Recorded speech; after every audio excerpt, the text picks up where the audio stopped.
옆 사람 메리 부활. 예수님께서 다시 살아나셨습니다. 네. 소리가 적어요. 다시 옆 사람. 예수님께서 다시 살아나셨습니다. 지구상에 살고 있는 모든 인류가 반드시 해결해야 할 숙제가 있습니다. 저나 여러분이나 오늘 또 처음 나오신 분 인생에서 해결해야 될 숙제가 있는데 그것은 죽음의 문제입니다. 이 죽음의 문제가 해결되지 않는 한 인간이 아무리 큰 업적을 이루어도 소용이 없어요. 왕이 되고 대통령이 되어도 조금 있으면 죽습니다. 너무 허무한 거예요. 수천억, 수조원의 재산을 가지고 있어도 조금 있으면 죽어야 됩니다. 땅속으로 들어가야 됩니다. 너무 허무합니다. 공부를 많이 해서 박사학위를 몇 개씩 가져도 소용이 없어요. 재능이 많아도 또 천하 장사도 세월이 지나면 죽습니다. 미스코리아도 한때입니다. 미스코리아도 100년 지나면 어디가 있을까요? 대답들 안 하시네. 땅속에. 미스코리아도 100년 지나면 땅속에 들어가 버리는 거예요. 얼마 후면 싸늘한 시체로 변해서 사람들이 갖다 버리기에 바쁩니다. 아무리 많은 업적을 세우고 공부를 많이 하고 권세, 명예를 갖고 아름답고 힘이 세고 돈이 많은들 인간의 마지막이 죽음으로 끝나니 얼마나 허무하냐 그 말씀입니다. 그렇기 때문에 사람들이 죽음 자체를 생각하려고 하지 않아요. 뭐 죽을 때 그때 죽지 뭐 미리부터 죽음 생각할 것이 없다 하면서 아예 죽음 자체를 생각하지 안 하고 죽음이 기쁜 나쁜 거예요. 우리 집 옆에 장례식장에 세워지면 좋아요 안 좋아요? 안 좋죠. 우리 구이동에 화장터가 세워지면은요 아마 적극적으로 반대할 겁니다. 왜? 죽음이 싫어요. 그래서 이 엘리베이터도 보면은 1층, 2층, 3층 다음에 처음에는 몰랐어요. 사자가 아니라 뭘로 적혀 있어요? 왜 F로 적어놨을까요? 네, 사자가 그런 사자가 아닌데 이 사자란 말 자체가 싫습니다. 그래가지고 영어로 F자, 포 그걸 적어놓은 거예요. 또 아파트든지 병원에 가보면은 1층, 2층, 3층 다음에 아예 4층이 없는 병원도 있더라고요. 1층, 2층, 3층 다음에 뭐가 나와요? 5층이나 왜? 사자가 기분이 나쁘다는 겁니다. 그런데 아무리 이렇더라도 우리 인간은 나면서부터 이미 사형 선고를 받고 태어난 존재입니다.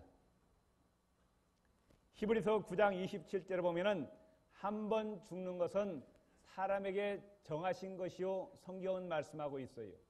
이 땅에 태어난 인간은 반드시 한 번은 죽는다는 겁니다. 그렇기 때문에 죽음의 그림자가 항상 우리를 따라다니고 있어요. 내가 언제 어디서 어떻게 죽을지 모릅니다. 저는 목사이기 때문에 장례식을 많이 치러봐서 벽제 화장터도 성남 화장터도 가봤어요.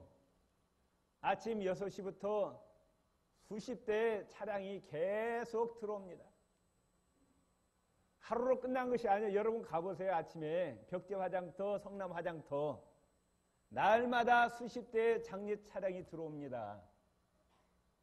그것도 서로 먼저 번호 타려고 화구에 먼저 들어가려고 서로 쟁탈전이 벌어져요.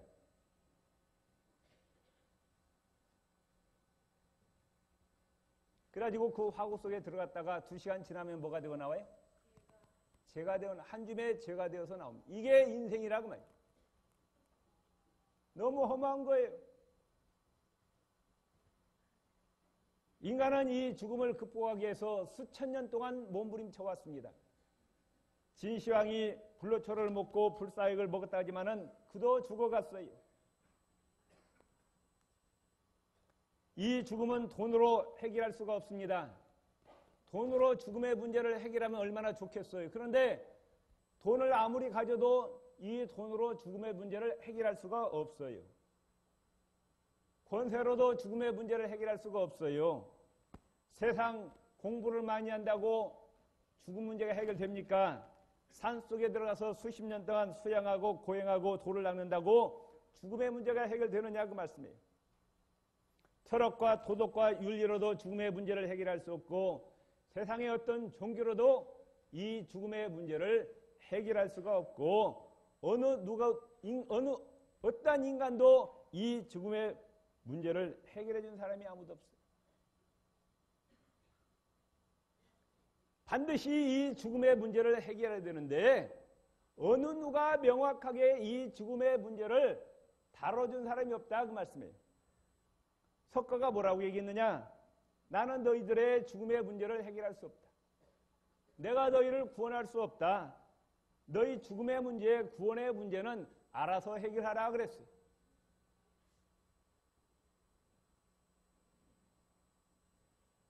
인도 사람들이 신같이 추앙하는 간디가 죽을 때 뭐라고 얘기했느냐? 오, 나는 괴롭다. 무엇을 어떻게 말아야 될지 모르겠다. 이렇게 말하고 죽어갔어요. 독일의 세계적인 문호 괴테는 이야기도 죽을 때 이렇게 이야기합니다. 빛이 그립다. 문 좀 열어다오. 그리고 숨을 거두었어요. 영국의 처칠 수상도 죽을 때 뭐라고 하면서 죽었느냐? 마지막에 지루하다, 권태롭다 하고 숨을 거두었어요. 그런데 우리 예수님 뭐라고 말씀하셨어요? 나는 부활이요 생명이라 말씀하셨어요. 이렇게 말하는 사람이 아무도 없어요.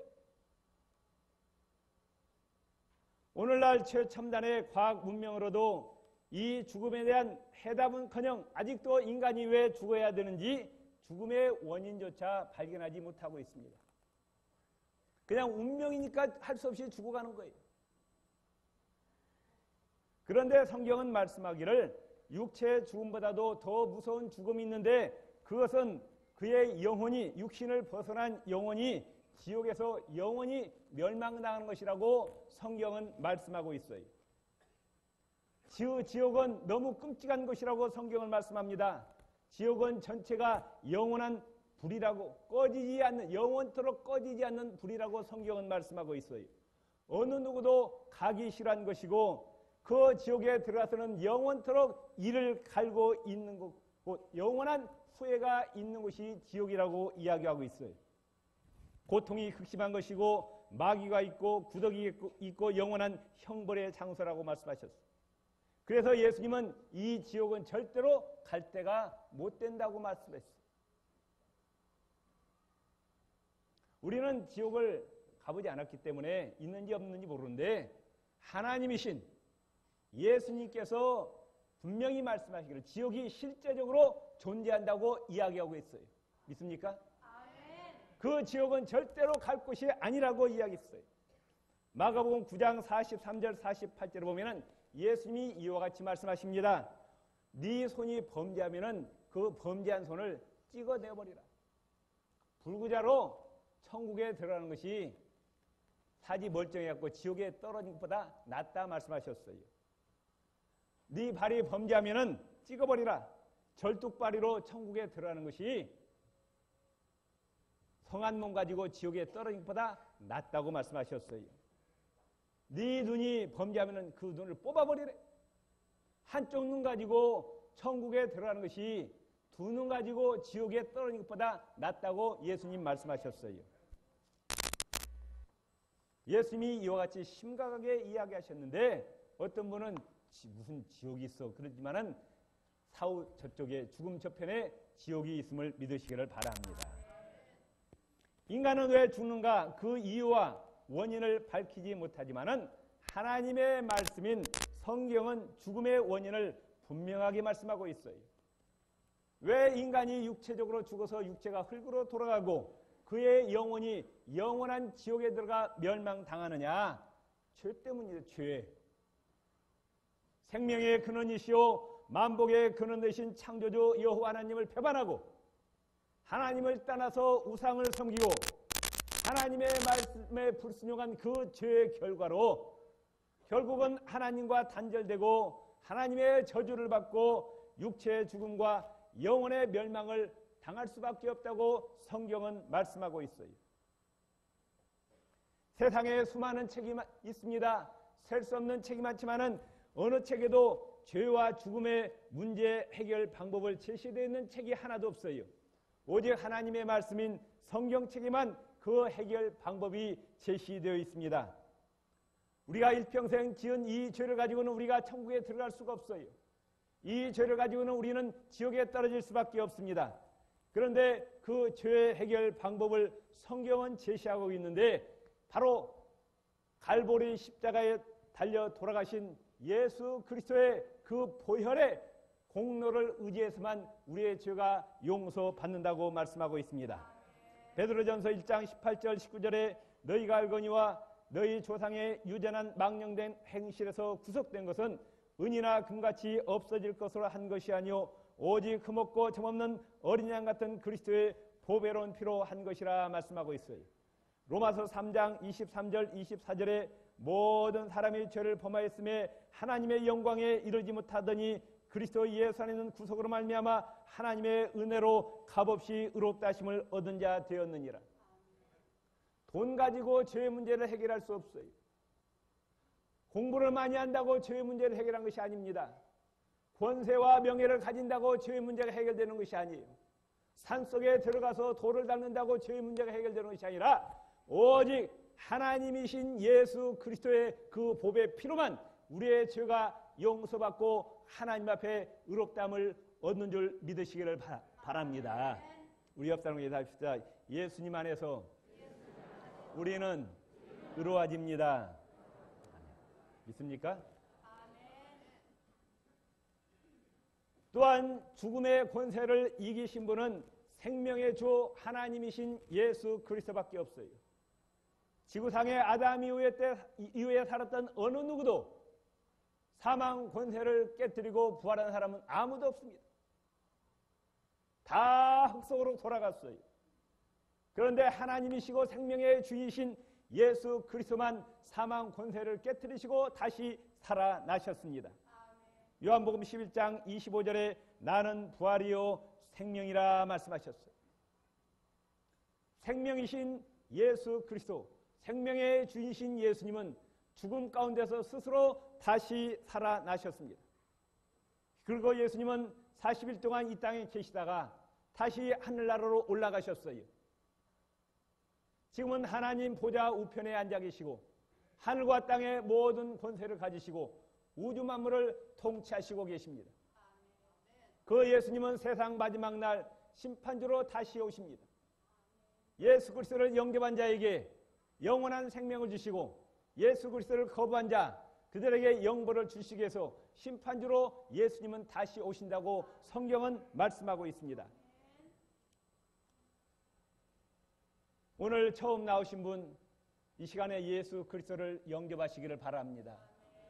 하나님께서 예수님을 통해서 우리에게 선물로 주시는 영원한 생명을 얻으시기를 바랍니다. 예수님의 부활은 예수님 한 분으로 끝나는 것이 아니라 예수님의 부활은 우리 성도들과 밀접한 관계를 가지고 있다고 말씀하고 있어요. 예수님을 영접하는 자, 예수 그리스도 안에 거하는 자는 모든 죄를 용서받고 예수님과 하나를 이루게 됩니다. 우리는 예수님 안에 거하게 되고 예수님은 우리 안에 거해서 예수님과 우리는 하나 된다 그 말씀이에요. 우리 옆 사람에게 인사합시다. 예수님과 우리는 하나 되었습니다. 우리 천장로님 아까 기도하셨지만 예수님 십자가에 못 박힐 때 나도 못 박히고 예수님 부활할 때 우리도 다시 부활한다 그 말씀이에요. 우리 옆 사람과 다시 인사합시다. 예수님의 십자가, 내 십자가, 예수님의 부활, 내 부활. 믿습니까? 고린도서 15장 22절에 말씀합니다. 아담 안에서 모든 사람이 죽은 것 같이 그리스도 안에서 모든 사람이 삶을 얻으리라. 아담 때문에 그 원죄 때문에 모든 사람이 죄인 됐고 죽음이 왔습니다. 그러나 둘째 아담 대신 예수 그리스도 안에 들어올 때 영생을 얻게 된다고 성경은 말씀하고 있습니다. 요한복음 3장 16절에 하나님이 세상을 이처럼 사랑하사 독생자를 주셨으니 이는 저를 믿는 자마다 멸망치 않고 영원한 생명을 얻게 하려 하심이라. 요한복음 5장 24절에 말씀합니다. 내가 진실로 진실로 너희에게 이르노니 내 말을 듣고 또 나 보내신 이를 믿는 자는 영생을 얻었고 심판에 이르지 아니하나니 사망에서 생명으로 옮겼느니라 말씀하셨습니다. 우리는 이미 사망에서 해방되고 영원한 생명을 얻었음을 믿으시기를 바랍니다. 또한 이제 예수님 마지막 날 다시 오십니다. 그때 어떤 현상이 일어나느냐, 우리 성경을 펴시기 바랍니다. 고린도전서 15장 51절 52절을 펴시기 바랍니다. 고린도전서 15장 51절 52절입니다. 우리 같이 뜻을 생각하시면서 읽어보시기 바랍니다. 보라, 내가 너희에게 비밀을 말하노니 우리가 다 잠잘 것이 아니요 마지막 나팔에 순식간에 호련히 다 변화되리니 나팔 소리가 나매 죽은 자들이 썩지 아니할 것으로 다시 살아나고 우리도 변화되리라. 아멘. 예수 그리스도를 영접하고 예수님과 하나 된 우리 성도들이 이제 예수님 오시기 전에 설령 죽었다 할지라도, 무덤에 들어간다 할지라도 예수님 다시 오실 때 무덤이 열리고 다시 예수님처럼 부활됨을 믿으시기를 바랍니다. 이제 우리 그리스도인들은 그 무시무시한 육체와 영혼의 죽음과 사망의 그늘에서 떠나가고 죽음과 사망의 권세에서 해방이 되었습니다. 로마서 8장 1절 2절에 이렇게 선포합니다. 그러므로 이제 그리스도 예수 안에 있는 자에게는 결코 정죄함이 없나니 이는 그리스도 예수 안에 있는 생명의 성령의 법이 죄와 사망의 법에서 너를 해방하였습니다. 이제까지 죄와 사망의 법에 우리가 얽매여 있었지만은 예수 그리스도를 영접하는 순간 이제는 생명의 성령의 법이 죄와 사망의 법에서 우리를 해방했습니다. 우리 옆 사람과 인사합시다. 우리는 죄와 사망의 법에서 해방되었습니다. 하나님의 자녀가 되었습니다. 영생을 얻었습니다. 천국을 유업을 얻게 되었습니다. 이제 우리는 어떻게 살아야 됩니까? 남은 생애를 이제 어떻게 살아야 되느냐, 그 말씀. 멸망 가운데서 구해주시기 위해서 십자가에서 피 흘려 돌아가시고 다시 부활하신 예수 그리스도, 나를 하나님의 자녀 삼아주시고 영원한 생명을 주시고 하나님 나라를 이루어주신 그 예수 그리스도의 은혜를 우리는 영원토록 찬양하고 감사하시기를 바랍니다. 내가 남보다 좀 덜 먹고, 내가 남보다 좀 덜 입고, 내가 좀 남보다 좋지 않은 집에서 살지라도 이미 나에게는 영원한 생명이 주어졌어. 하나님 나라가 주어졌어. 이 한 가지만 가지고도 우리는 평생토록 하나님을 찬양하고 감사하시는 저와 여러분이 되시기를 바랍니다. 예수님께서 이제 하늘나라로 올라가시면서 우리에게 마지막 부탁하셨어요. 이 예수 그리스도의 부활을 땅끝까지 전하라고 말씀하셨어요. 우리가 남은 생에 뭘 하다가 이제 하늘나라 가시겠어요? 하나님 믿지 않는 자들은 이 땅에서 죽을 때까지 잘 먹고 잘 살다가 죽자, 그렇게 살고 있어요. 그러나 우리는 땅의 백성이 아니라 하늘의 백성입니다. 우리의 가치관을 한 단계 업그레이드 시켜야 된다, 그 말씀이에요. 우리의 소망을 이 땅에 두지 마시고 영원한 하늘나라의 소망을 두시기를 바랍니다. 그리고 우리의 시간과 물질과 건강과 재능을 바쳐서 예수 그리스도의 부활을 증거하시는 저와 여러분이 되시기를 주의 이름으로 축원을 드립니다. 기도하시겠습니다. 하나님 아버지, 감사합니다. 오늘은 부활주일입니다. 예수님께서 우리의 죄와 죽음의 문제를 해결하시기 위해서 하늘나라에서 사람의 몸을 입고 이 땅에 오셔서 십자가에서 죽으셨다가 사흘 만에 다시 부활하셨습니다. 하나님, 죄와 사망의 권세에서 우리를 해방시켜 주시고 영원한 생명을 주시니 감사합니다. 하나님 나를 유업으로 주셔서 감사합니다. 이 은혜를 잊지 않게 도와주시고 남은 생에 온전히 부활하신 예수 그리스도를 증거하는 일에 최선을 다하게 하여 주옵소서. 예수님 이름으로 기도드립니다. 아멘.